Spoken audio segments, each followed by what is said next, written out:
with another update. As promised, a tornado watch has now been issued for some portions of the viewing region.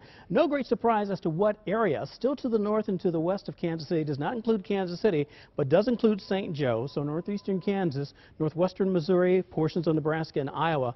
And this watch stays in effect until about midnight tonight. So that's going to be the area of concern with the possibility of tornadoes, damaging winds, and damaging hail. As you see here, once again, is to the north of us with Andrew, Donovan, Holt, and Nottoway counties, among others.